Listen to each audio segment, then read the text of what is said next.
Welcome to Throw Off the Lines, the podcast where we navigate life's changes, explore new horizons, and embrace the journey. I'm your host, Stephanie York, an executive coach with a passion for charting new courses on the water and in life. Ready for some total change? Let's dive in. Hi there, and welcome to Throw Off the Lines. This is Stephanie York, once again talking to you about topics that are important to me. And today's topic is about brain elasticity, or what neuroscientists probably call neuroplasticity. And for me, it's my future hope.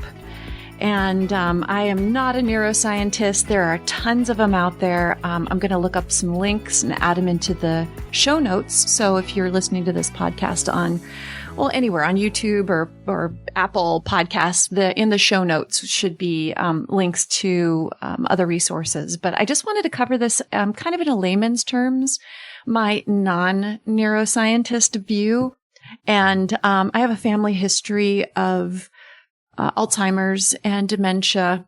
My great-grandmother Daisy May had it. My grandmother Lucinda May had it. My dad James had it. And so, it's like a sentence. You feel like, okay, inevitably, I'm so much like my father's family that I feel like I'm going to get it. So I have actively my whole life tried hard to do things or learn about it. And there's constantly new research, and it's very, very hopeful. I just saw an article the other day that talked about dementia and Alzheimer's and these things being an inflammatory issue and not a real disease that's a function of the brain or whatever. There's going to be a lot more information about this down the road. And I'd love to do a podcast about viruses and how they live in our bodies. But I'm not a scientist. So this is just going to be about what I've been doing, what I'm teaching my clients to do, because I'm an executive coach. And in my business coaching, so often habit formation is a really, really big deal. I actually have been going around and doing trainings for corporations that are about habits. And I just want to dig into brain elasticity now. I also have a podcast on habits, and I'm going to tell you habit formation, habit change, habit creation. All of that is so essential to changing your life and living a better life and living a life of purpose. And habit creation is actually the creation frequently of discomfort. And so many people, our whole lives are built around fighting off and avoiding discomfort, when in discomfort is change. So I just want to drop in today on the actual ability for our brain to be elastic. And actually, brain elasticity is the ability to change and adapt, and it's known as neuroplasticity. So this process allows the brain to reorganize its structure and function in response to experience. So in my life, I've had to overcome so many changes that happened to me, and I worked hard on moving past generational trauma as well as bad behavioral habits that I've created on my own that held me back most of my adult life. Now, I'm not going to go into those bad behavioral habits were coping mechanisms and coping skills that I learned. And we're not going to go into coping mechanisms, things like that. We're just going to talk about the ability for the brain to change. Because sometimes I needed to change things and I knew I needed to change them, but I was kind of feeling hopeless. So this podcast is just about the fact that you can make these changes. I want this to just be a positive feedback loop for you. If you're walking and you're thinking, I need to make changes and I'm really struggling. I've tried to make a change and I can't make it. I've talked to a lot of people who've tried to quit drinking, people who try to quit smoking. I talk to people about that a lot. Thankfully, that habit has really started to change for a lot of people, but there's hope. There is massive amounts of hope that you can make these changes. And it took many years of research and being thrown into challenging times to learn the habits, whether they're good or bad, that you have. What I have come to find out about neuroplasticity that gave me a lot of hope for not only my own transformation, but enormous hope for anyone who wants to and needs to make changes to their life. If you're going to live longer, as so many of us are, then we must start focusing on the quality of that life that we're going to have in the future. And being fit and healthy is not just a physical thing. We all need to keep working at our mental health as well. And never has it been more apparent than now that having neuroplasticity and knowing how we adapt to change and how we can make changes in our lives and how we can make habit formation, it's really going to lend itself to later on when we need to make habit changes because maybe our physical circumstances have changed. So understanding neuroplasticity is, it's the ability of the brain to form and reorganize synaptic connections, especially in response to learning or experiences or following injury. Neuroplasticity offers real hope to everyone from stroke victims to people with dyslexia, to people who I meet in coaching who say, I can't make a change. It's impossible. And I'm going to have a whole other podcast on the negativity of words and our belief systems. So that's not for today. But today, I just want to paint a picture of hope. So I like to research things that are healthy middle-aged or younger individuals and what can impact their habit creation. And there's a lot of use for the plasticity of the brain for stroke patients and people recovering from neurological injuries. But our focus is how otherwise healthy individuals can look at their brain's ability to adapt and then embrace the fact that they can make change if they want to. So this is about just basic flexibility of your brain. I come across a lot of people through my coaching that say they can't make a change. It's too hard. They're depressed or despondent. And I'm here to say you can and you will if you want to. My clients are living proof of that. I can't help anyone. Nobody can be helped who does not want to put in the effort. So you have to want to make the change. Oftentimes when people come to me through coaching, they must make that change and they just don't know next steps. And that's what I'm here for as a coach. We outline what that change has to be. We outline why they want to make that change. And then I help them through articulating into actions those changes. And then we revisit what happened and we readjust and we redo it. And embracing change and trying to improve your life is not for everyone. And that's okay. I'm not speaking to the easy way out people who want a pill to fix them. And I'm also not talking to people who want to live with their excuses. Change is hard and you must want to make it. I found out a lot of these things needed to make changes for myself, for my survival. So the things that I'm talking about are what I had to do when I was faced with, in 2008, my whole entire world dissolved. Maybe I'll do a podcast about the roughest year of my life and the things that I had to do. I'm here for the people who want to find a path to a healthier, happier life and that are looking for that change. I'm here for it. So hopefully these podcasts will help you get some hope and know that if you have to make a change, you can. You've got to believe that you can. And neuroplasticity, which is the brain's ability to reorganize itself by forming new neural pathways, plays a crucial role in habit formation by allowing the brain to strengthen specific neural connections through repeated actions. Essentially, you're hardwiring a behavior into your routine and making it automatic over time. And again, listen to my habit podcast because we're going to talk about hardwired habits and how they're holding you back and how so many of us have hardwired habits that we're even unaware of, that our day, our routines are stuck in habits. And that's why a lot of people feel purposeless and depressed and despondent because they realize at the end of their day that they've just been following these habits and it's not easy. So let's put your mind to it literally and understand why habits can change and how to do that. So let's cover some key points about neuroplasticity and habit formation. So we want to talk about neural pathways. When you repeatedly perform an action, the neural pathways involved in that action become more efficient and easily activated, making it easier to perform that action in the future. It's simply repeating an action can make it easier to repeat in time, and then you can make that change and it'll be more embedded in your life and brain. And that goes for bad habits too. I had people who I've worked with who smoked and they didn't really like that they smoked. They wanted to stop, not just for their health, but it's also socially stigmatizing, professionally limiting. And they found out that they would wake up in the morning and first thing would think about lighting up a cigarette. We could get them past that, but then they'd get their cup of coffee, and the coffee was a trigger of a habit to light a cigarette. And then that natural flow became an easy thing for them to do. To disrupt that habit was really hard.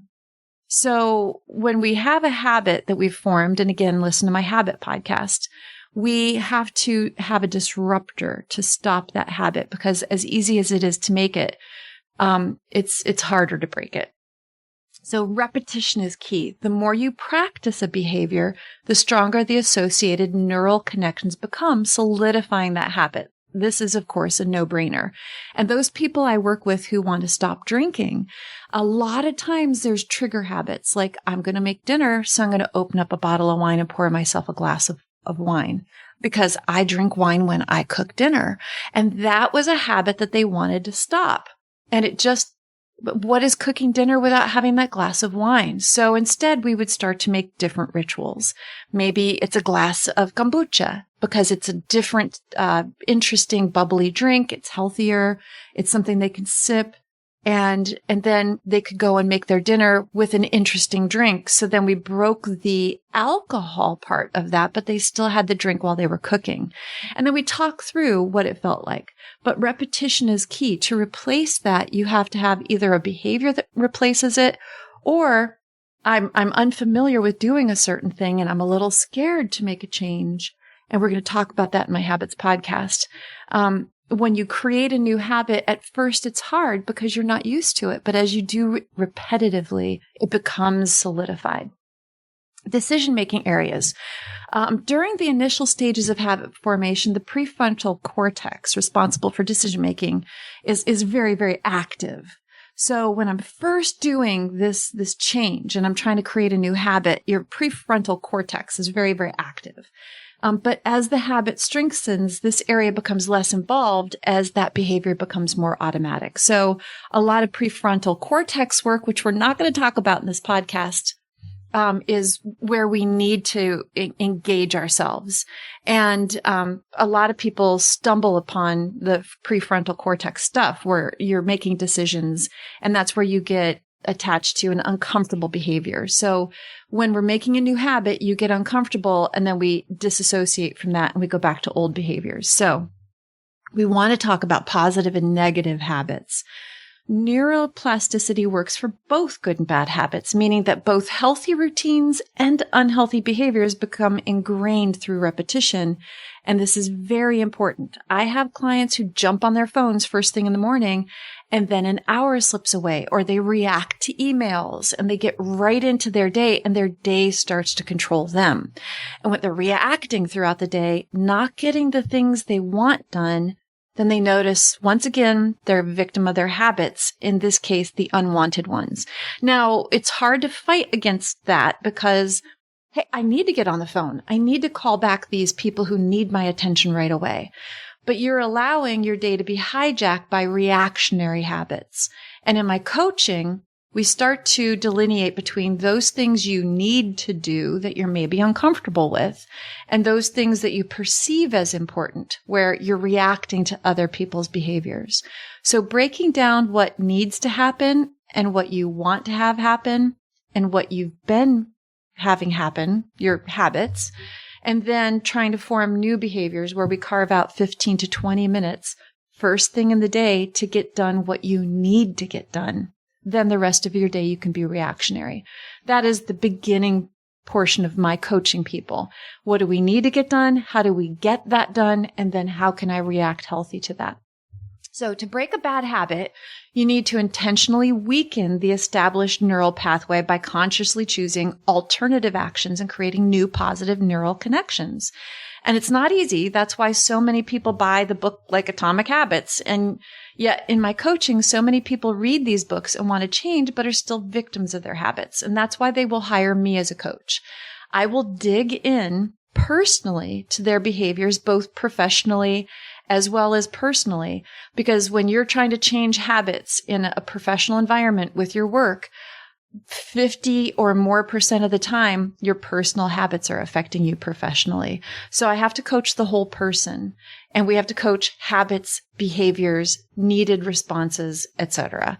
And that's why a lot of my coaching clients stay with me for a really long time. We create new habits, and then they get busier, and then they have new needs. So what happens in your brain when we form a habit? During the early stages of habit formation, the decisions part of your brain, the prefrontal cortices, are activated, and the action is very deliberate. Instead of hitting snooze, you make the choice to get out of bed. But sometimes we hit the snooze 15 times, and that's our really, really bad habit. When a new routine is initiated, brain circuits, also called neural networks, are activated. Now, all this stuff isn't as important for you today. Obviously, there's a lot of neuroscience behind this. I want to try to make it as simple as possible. The more often you repeat that new action, like not hitting the snooze button and instead getting up when the alarm goes off, the stronger and more efficient these new neural networks become. Your new habit is, I get out of bed when the alarm goes off. I don't hit snooze anymore. And this reorganizing and strengthening of the connections between neurons is called neuroplasticity.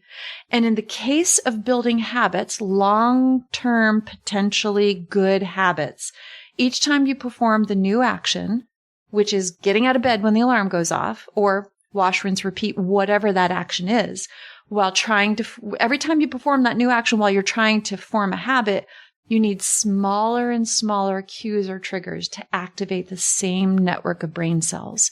And now you're building a new neural pathway.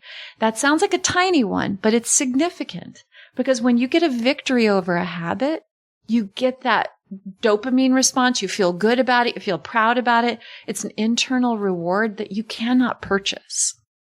And then those habits strengthen over time. And as we form associations and earn rewards, for example, not hitting the snoozes makes getting to work on time easier. So you feel the benefits of your new habit, or getting out of bed and stretching or meditating, or even getting right into exercise will in turn reward you and help to reinforce the new habit. So listen to the episode on effort that I did. I believe it's episode 5 or 6, to see how effort becomes the actual reward when you work at it.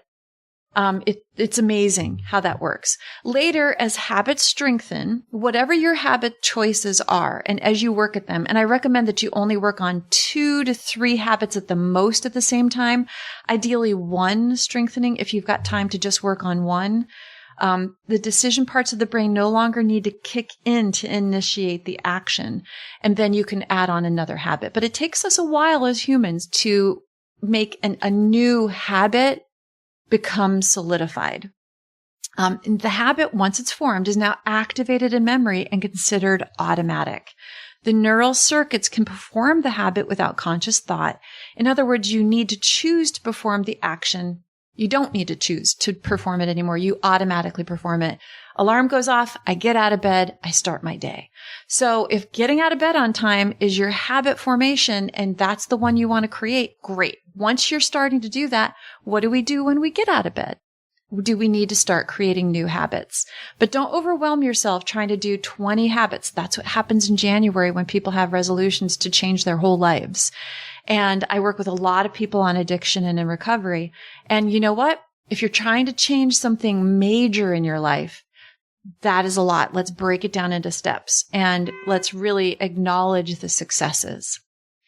So factors that influence neuroplasticity, because that's all habit creation, and we're going to have a whole episode on habit. What I want to talk about is environments and places and factors that will improve your ability to have a better response from neuroplasticity. Because if you're trying to do habit changes and create new neural pathways, you need to set yourself up for success. And I'm going to talk a lot about these different things through other podcasts. For example, you'll have a better opportunity for habit change and creation for the better, and better neuroplasticity and neural pathways if you're looking at your total environment and how that impacts your ability to change habits and be healthier. The brain is shaped by a variety of environmental factors, including your diet. Huge. your physical health, your stress levels. You're not going to be able to impact neuroplasticity and habit creation if you're under a lot of stress. If you're under a lot of stress, making small changes can really help. I have a whole thing. I'm going to do a podcast on stress reduction, and I'm going to do a podcast on meditation, because these are huge, huge things in my own life. And if I didn't affect stress and didn't impact my ability to focus, I wouldn't be able to make any changes at all. So, sensory stimuli. Are you in an environment where there's a lot of distraction? You need to limit that. Turn off the TV. If you're trying to make changes, limit your social media while you're trying to make changes. If you're trying to do sleep hygiene, you can't have the TV on in your bedroom. You can't be looking at your phone before you go to bed. That sleep hygiene is probably a whole other podcast. Drugs. Are you having things that are impacting? Are you on a lot of drugs for health issues? And then hormones. I'm going to be doing a whole podcast on hormones. Hormones really impacted my life a lot and still do. And they impact a lot of people's lives. So other factors that will influence your neuroplasticity are practice. So repeated practice of a skill can help the brain retain the initial enlargement of that associated region. So when I want to work out, I go to the gym. I don't even know how to use equipment. I go to the gym regularly. So I do know when I go to a new gym, I have to really scope out. There's barriers to my jumping right into a workout.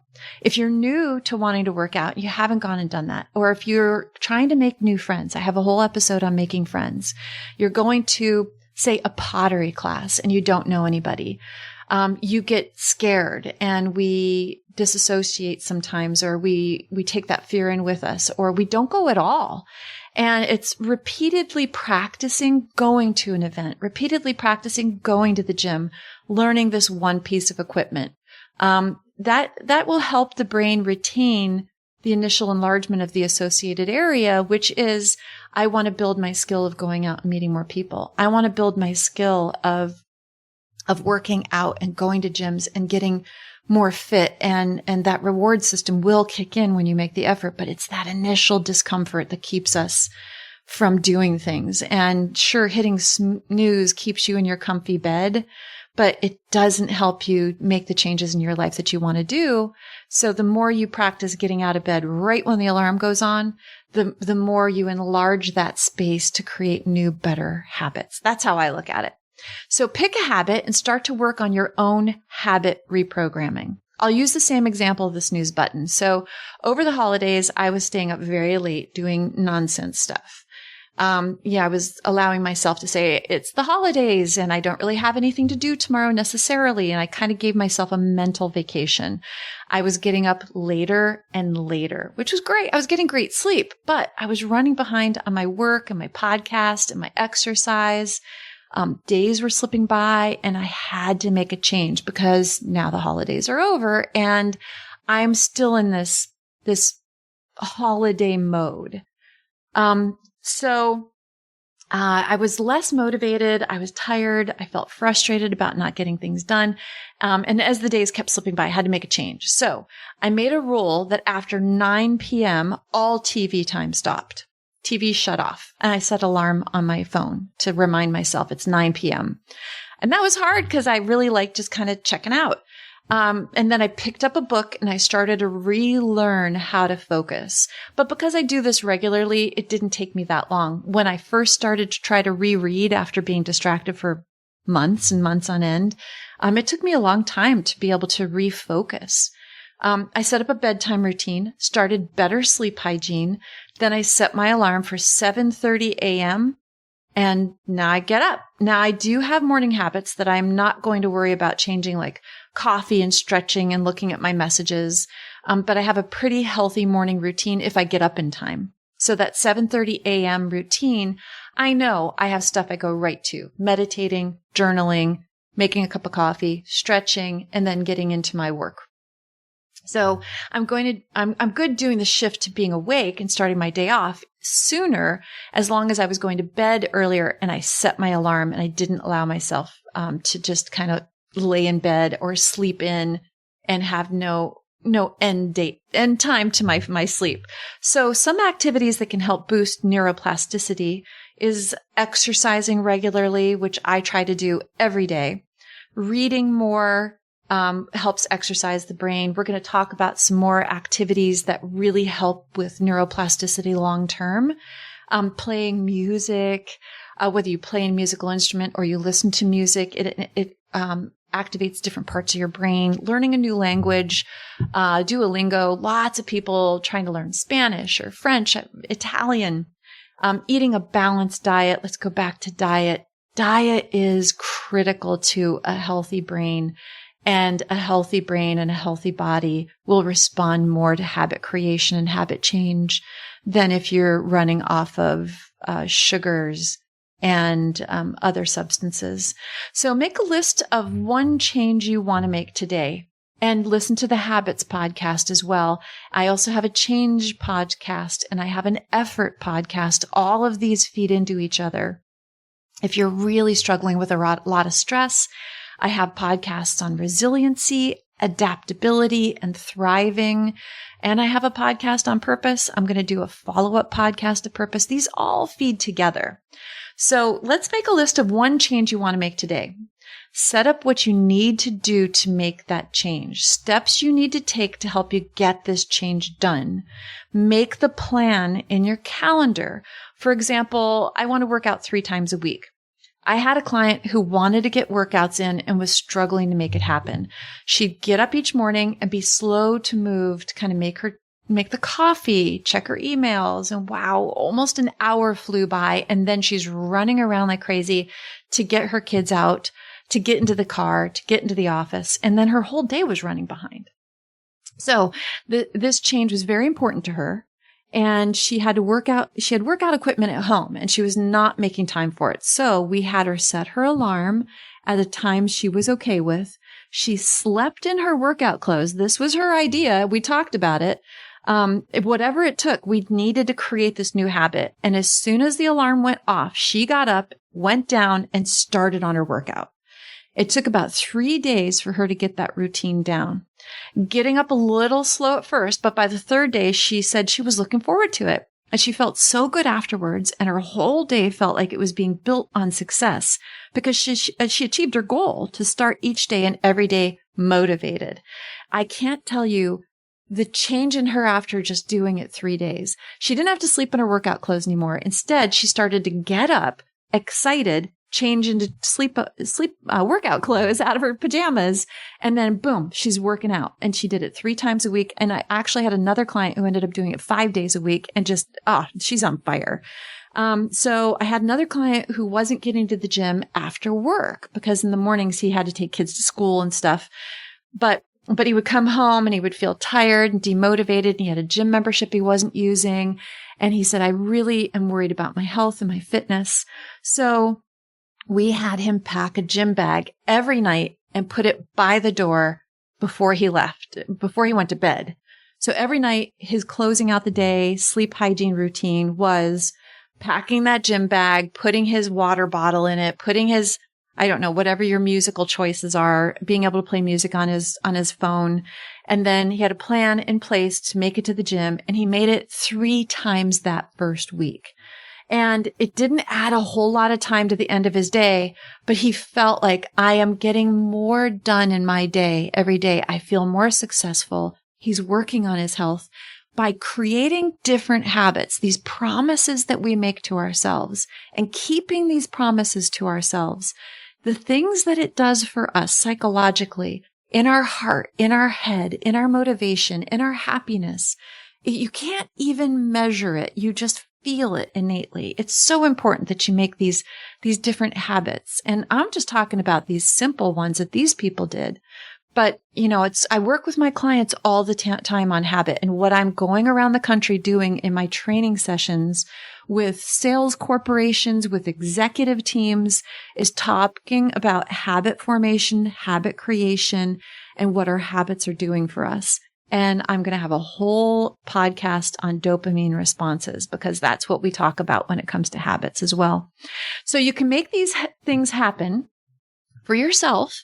And when you understand your efforts are helping change your brain wiring, and the more you do it, the more ingrained this good habit is, the more you will do it. So it's cyclical. What an amazing cycle to be in. All upside, no downside. I'm doing things I want to do. I'm making changes I want and need to make. And then you're feeling better about it. Is it easy to make these changes? No, the whole world would make them if it was. But so many people are stuck in 40 to 70% of their day is just habits that they are doing automatically. If people knew that and knew that they are not exercising free will over their choices, I think more people would want to do these things. So, examples of neuroplasticity exercises. I know I'm saying so a lot. I'm really excited about this topic. Some examples of things you can do to help your brain have more neuroplasticity, which for me personally, going back to my genetics of my great grandma, Daisy May, my grandma, Lucinda May, my dad, James, anybody at any age can start doing these things, but these are things that you can do to also help you create a more flexible brain.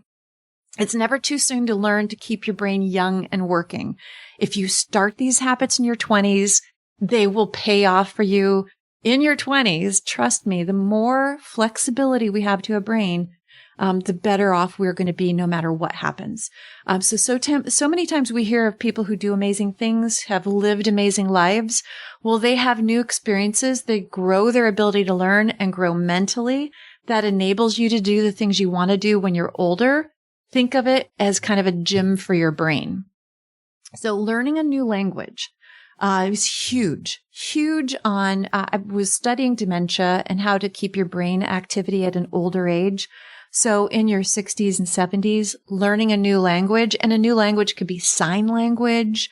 When you study vocabulary, grammar, and pronunciation of new language, it forces your brain to build new connections. We all use language so much. 70% of communication is visual, but when we talk about sign languages and when we do communicate, I talk a lot with my hands. If you watch any of my videos, you're going to see me using my hands a lot. It's distracting. But when we learn these new ways to communicate with other people, it's so foundational in our brain.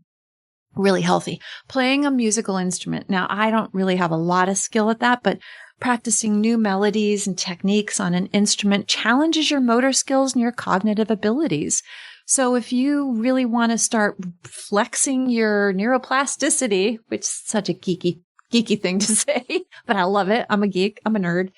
And if you want to play a musical instrument, go take piano lessons. Pick up guitar. Sometimes it's hard for our hands. Get a harmonica. Brain training games. Also, games like Sudoku. I don't know if I'm saying that right. Crossword puzzles, brain training apps that require strategic thinking and problem solving. I'm going to do a podcast on critical thinking skills, practicing critical thinking skills, reading a book right now and absorbing the character development and absorbing the plot. If that's all you can do right now, that is still neuroplasticity. That is a bit of a brain training system. Learning to juggle, which is not easy, but learning to juggle has complex motor skill demands, coordination, rapid adaptation, stimulating new neural pathways. I love rock climbing. I love, get out and learn a new skill, bike riding, anything that you have to learn new that requires motor skill as well as mental thinking is going to help you. Juggling might be beyond your abilities, but you know what? Practice. There's YouTube videos. You could juggle anything. You don't have to have a lot of money to juggle. Find 3 objects that you can hold in your hand that aren't going to break when they drop. Another huge thing I'm going to have a podcast on is meditation or mindfulness practices. And this is one of the hardest things for me to get my clients to do, because sitting still with ourselves and quieting our mind is really hard to do when we have so much distraction. And it sounds counterintuitive. Well, I hit the snooze button so I can lay in my bed longer. Isn't that kind of meditating? Isn't that mindfulness practice? And no. Meditation and mindfulness practice is actively improving your focus, your attention, and your emotional regulation. I cannot impress upon you how important regular mindfulness practice and meditation is to every aspect of your life. So when my clients come to me and they're very stressed, they have bad habits, they're eating poorly, they're stressed out, they're worried about their job, they're worried about paying their bills, they are on a razor's edge, and their mental state is not doing well. They're severely depressed. They are maybe not getting along in their relationship. They're struggling with their kid, whatever it is. They have a lot of busy. They have layers. They have so many things they're trying to fix at once. And all of that churns in their head the minute they get up and they get a cup of coffee. And now all of a sudden, all their systems are on fire and they're sitting in stress and sitting in a puddle of mismanaged emotion.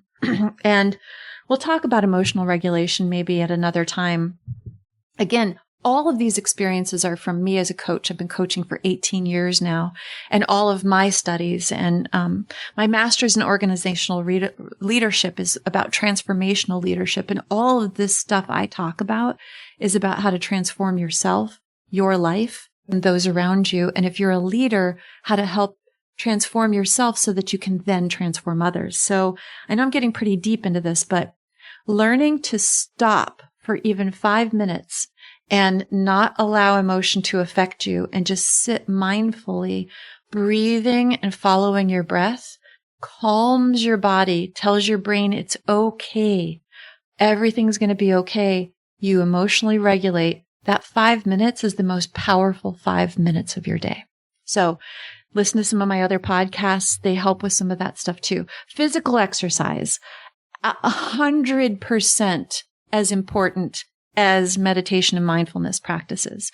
So getting out for a walk, you don't have to run or swim or bicycle or do an hour at the gym every day. Every little thing helps. Every time you move your body, if you stretch your body, get on the floor and do some stretching exercises. YouTube has a ton, millions of hours worth of yoga, stretching, just hand weights, whatever it is. Every single moment that you are doing physical exercise, moving your body, you're regulating your blood system, you're helping your brain cognition, you're promoting neuroplasticity, creating those physical habits. I have people who tell me, I can't do something.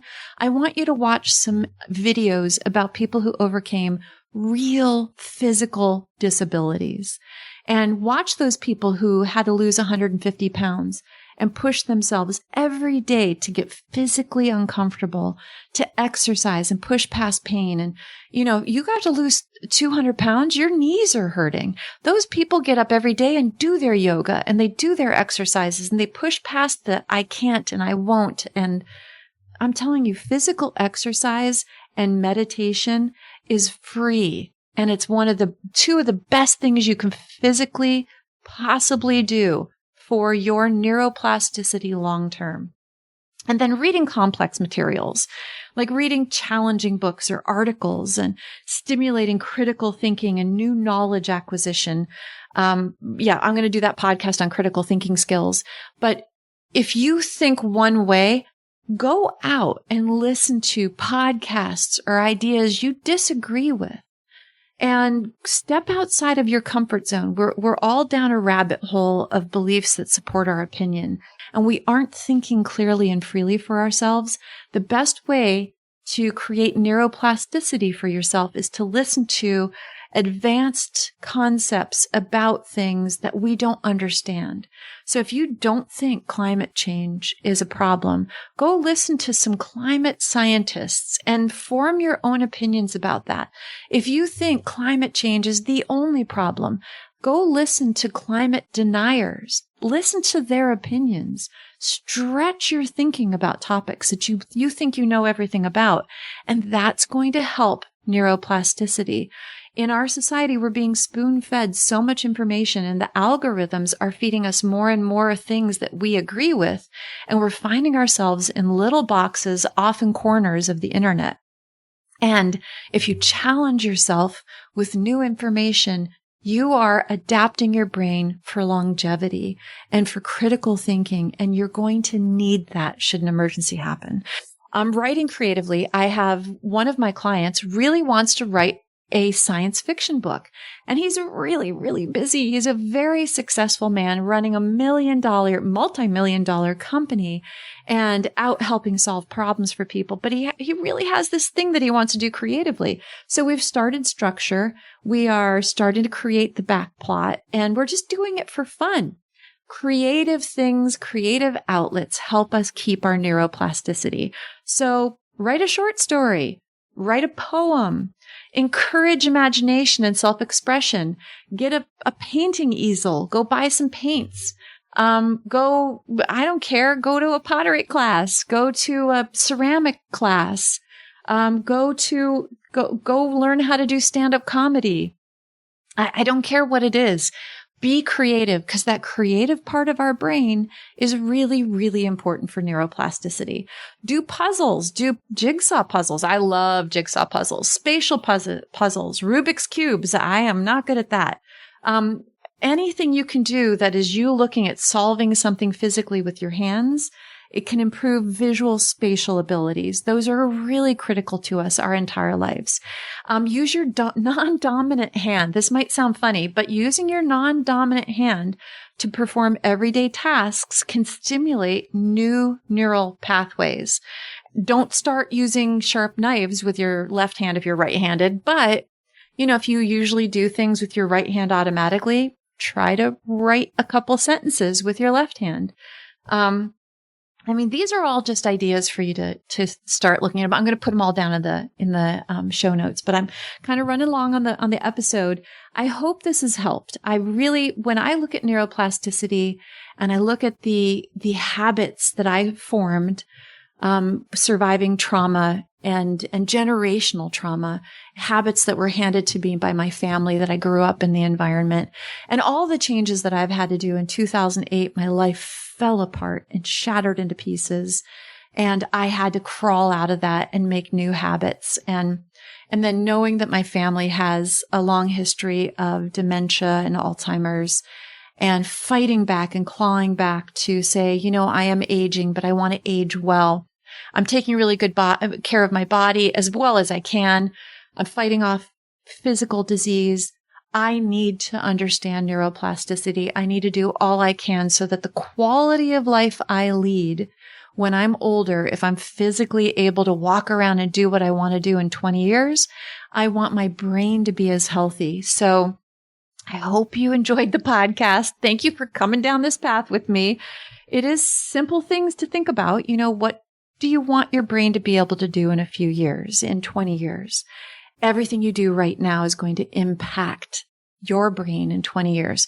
What are you doing now to keep your brain fit and be ready to adapt as soon as you need to? Because I'm not talking about I don't want to get really heavy about this, but I'm not talking about just being able to get up and go to the gym and get up and be healthy for, if you have kids in 10, 20 years, you're going to want to play with them. You're going to want to play with your grandkids.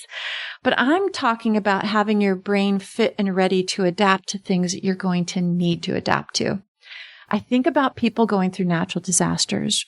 Right now, so many disasters are happening around the world. I personally know 30 people who are going through extreme situations, and it's terrible, but it's recurring throughout the world. And, in the United States, we have so many things that are happening. We have aging. We have parents who are aging. We're going through traumatic things.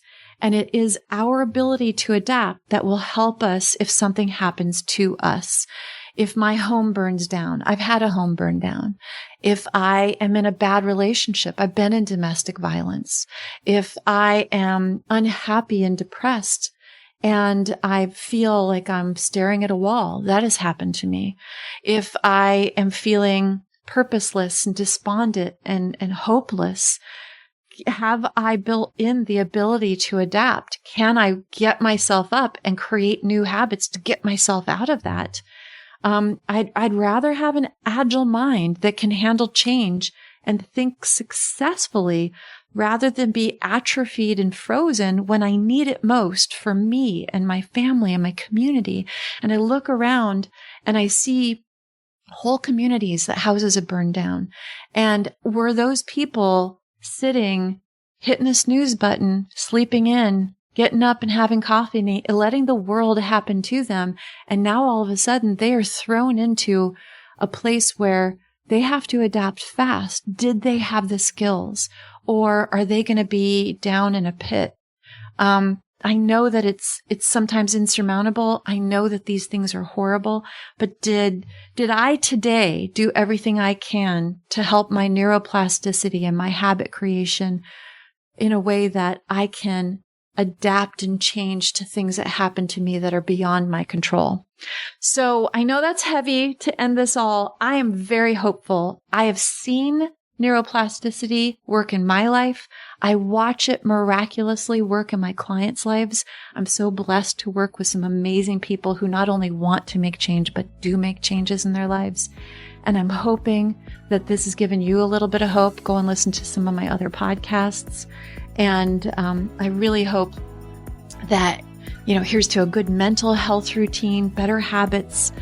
And of course, I hope that you have a total day and a total week and a total life.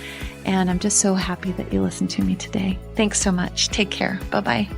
Thank you for joining me on Throw Off the Lines. If you enjoyed this episode, don't forget to subscribe for future episodes and extras, and leave a review. Share it with someone who needs a total inspiration. You can also find us on Facebook or Instagram and our Throw Off the Lines website. If you want to be a guest or have questions for the host, sign up on the website and we'll get back to you. Until next time, throw off those lines and live your best life.